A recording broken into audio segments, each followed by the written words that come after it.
kicks off with Charlotte in a dire situation. She's lying on the floor, disoriented, while several rough men, described as goons, are present. One of them immediately shouts, "Rip her clothes off. Otherwise, the shots won't be revealing enough." Charlotte reacts with a scream, desperately asking, "What are you doing?" and resisting, telling them to get away from me. As Charlotte struggles against the 4 or 5 filthy men, her supposed sister, Lindsay, steps into the scene. Lindsay is holding a camera and addresses Charlotte calmly, saying, "Charlotte, if you just let me take these compromising photos, it'll make things a lot easier for you." Charlotte is bewildered and betrayed, exclaiming, "Lindsay, you're my sister! What the hell are you doing? If your mom knew about the vile things you're doing, she'd be so disappointed in you." Lindsay's response quickly shatters Charlotte's perception of her family. She reveals the shocking truth. "My mom? Well, if you must know, it was Mom's idea to drug your drink in the first place. Once we have these photos, you'll have no choice but to marry that living corpse so that I don't have to." Lindsay then explains her motive, stating, "If I'd known that the head of the Lexon Group had become a vegetable after that car crash, I'd never have agreed to an arranged marriage with him. I refuse to be shackled for the rest of my life to a patient who's in a coma." Charlotte is understandably horrified, whispering, "And no, that can't be." The revelations continue to unravel Charlotte's life. Lindsay presses on, questioning Charlotte's past beliefs. "Did you really think that Mom actually cared about you? She was only pretending to be kind to manipulate you, you motherless fool. And as for the company shares that your mom left you, Dad already transferred them to my name." Charlotte, utterly devastated, cries out, "How could you both be so cruel? I treated you like family, and this is how you treat me?"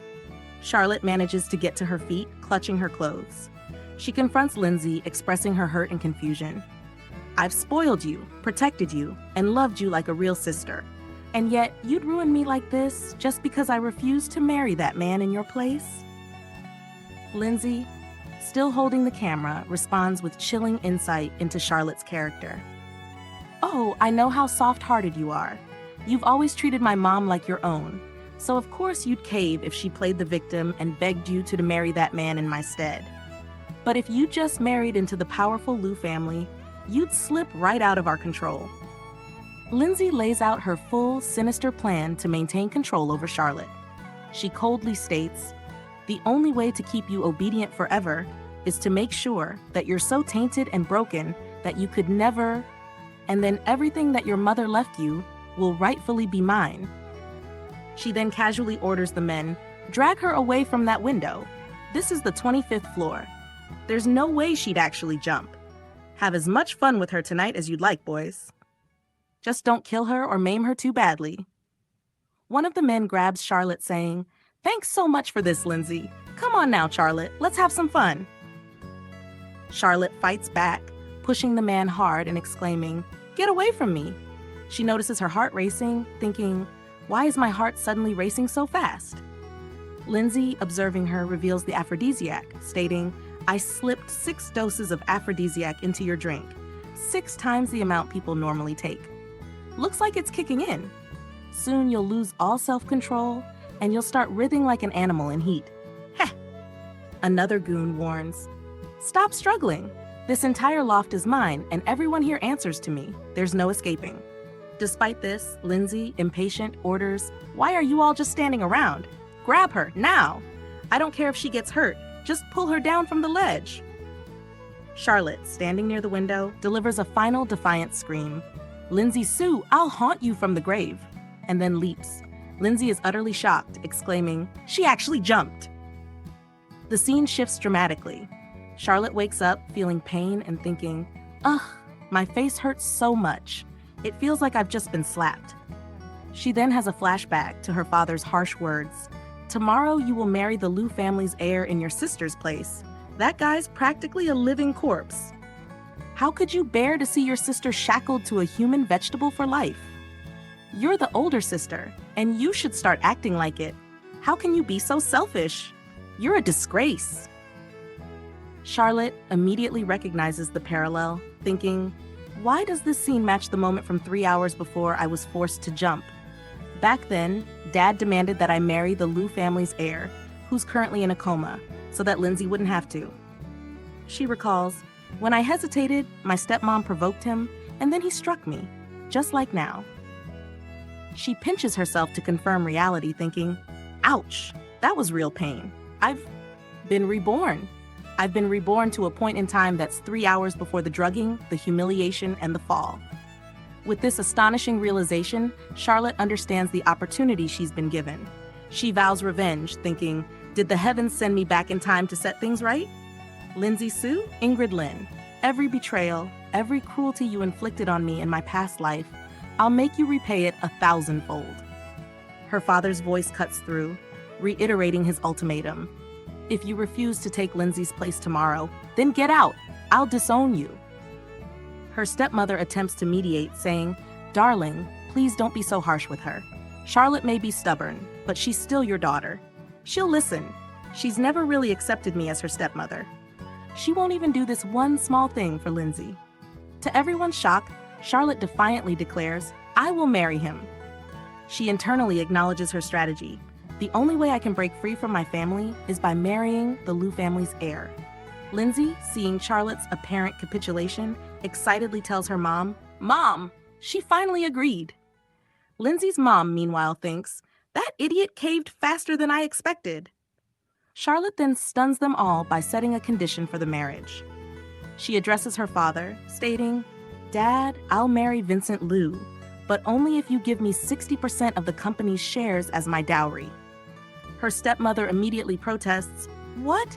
Have you lost your mind? Lindsay joins in, yelling, Who do you think you are? You're in no position to demand that. Charlotte justifies her demand to her father, highlighting the strategic importance of the Liu family. She explains, Dad, I'm doing this for our family's sake. While it's true that the Liu family's heir is in a coma, don't forget about his mother. She holds all the real power.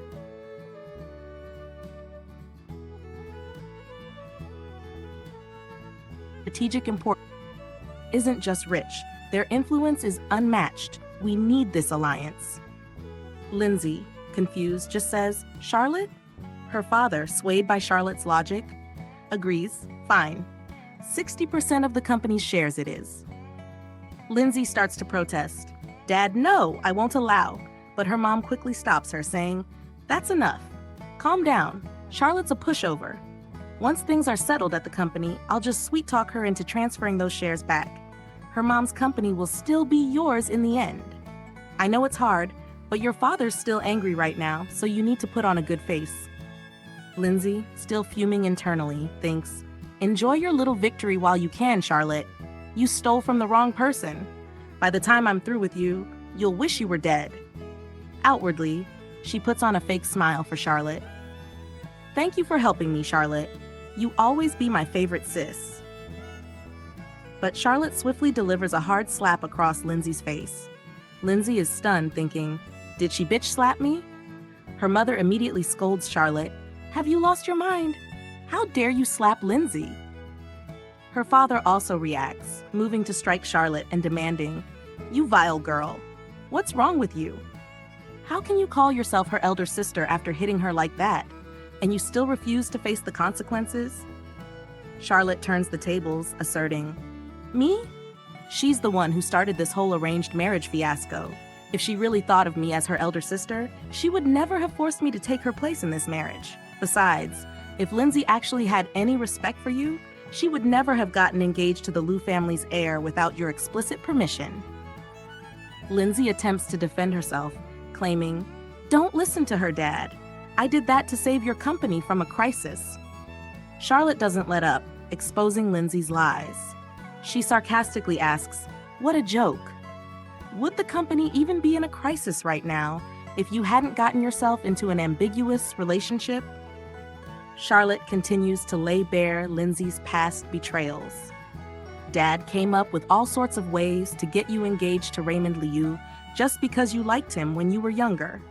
But then when you grew up, you found someone else you liked better, and you didn't hesitate to dump Raymond cold-heartedly. It was thanks to that the Liu family annulled the contract we had together. And that's what left our company in a crisis. Charlotte finishes her damning indictment of Lindsay. Not only did you not apologize to Raymond and his family, you came up with an absurd scheme to get yourself married rich. You went behind our backs and got engaged to Vincent because you knew his family was desperately looking for a wife for him.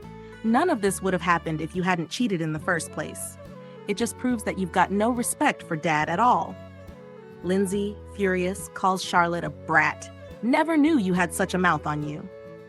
However, this time, it's their father who slaps Lindsay, telling her, "Get lost. Go and reflect on your actions." Lindsay is shocked, asking, "Dad, you hit me." Her mother quickly tries to calm her. "Hush, child. Don't do this now, while your father's furious. We'll have plenty of opportunities to get back at Charlotte later." As Lindsay leaves, she thinks, "You're dead meat, Charlotte. I'll make you pay for this." On the other side, Charlotte is resolute, thinking, "This is only the beginning. Lindsay, Ingrid, I'm going to take back everything that belongs to me." The next day, Charlotte arrives at the Liu family mansion. The secretary greets her, apologizing. "Please forgive us for not hosting a wedding ceremony, Miss Charlotte. Mr. Vincent's situation is quite delicate." Charlotte calmly responds, "It's all right." They proceed inside. The secretary then announces to Vincent's mother, "Miss Charlotte has arrived, madam." Mrs. Liu then addresses Charlotte directly. "I see that your father has chosen to send you instead of his favorite daughter. Then again, you're still a virgin, so I suppose you'll do. Come with me. Now that you two are officially married, you're now Vincent's wife." Mrs. Liu leads Charlotte to Vincent's room, where he is sleeping in a coma.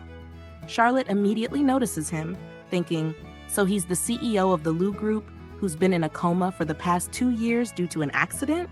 He's so handsome. He's even more dashing than any celebrity. Mrs. Liu outlines Charlotte's new duties. You'll be taking care of his needs from now on. A professional caretaker will teach you how to do that. Vincent's been like this for 2 years. He needs to have his muscles massaged so that his blood flow remains balanced. Charlotte, observing Vincent, finds something peculiar. This is strange. Normally, anyone who's been bedridden for 2 years would suffer from some muscle atrophy, yet he looks to be in very good condition. Mrs. Liu continues to discuss financial arrangements. "I'll be giving you $20,000 each month as your pocket money on Vincent's behalf. I hope you'll take good care of him." Charlotte calculates the sum, thinking, $20,000? That's way more than my monthly salary, but I'm going to need all the money I can get if I want to get what's left of Mom's inheritance. She reassures Mrs. Liu, "Don't worry. I promise I'll do my very best to be a good wife to Vincent. I did agree to marry him, after all." Mrs. Liu, somewhat skeptical, replies, "That's easier said than done. Only time will tell how you'll perform. However, do feel free to be forthcoming with your intentions about the money. It beats having to listen to all those other hypocrites. And one more thing, I hope you'll be able to bear a child with Vincent." Mrs. Liu then drops another bombshell. "I'll pay you $1 million for each child." Charlotte is shocked, exclaiming, A child? But he's in a coma." Mrs. Liu calms her, explaining, "Relax, I'm not pressuring you into anything.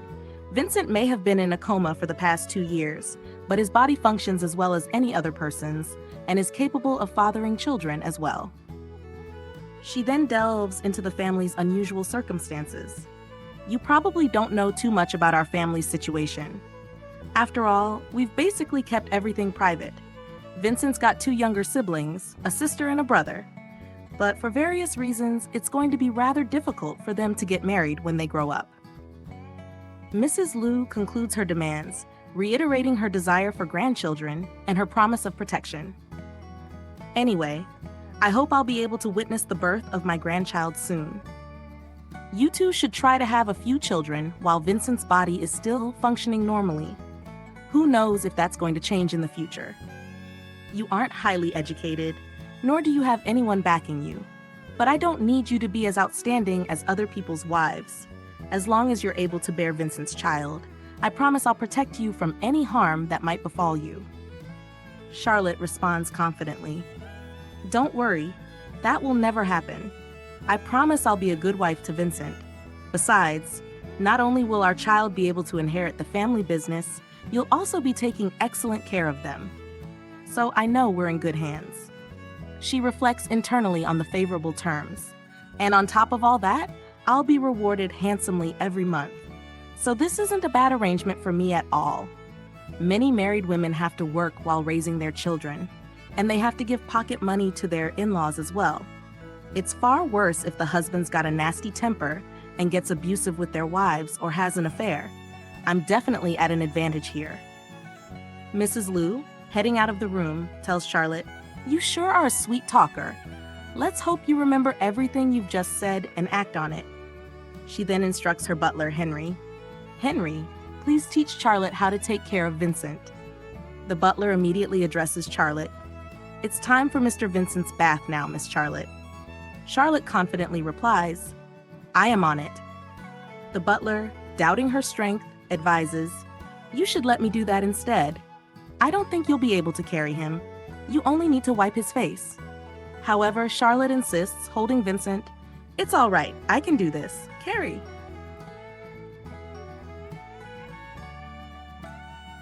The new alliance in her arms and starts walking, surprising the butler, who exclaims, "Whoa, you're really strong."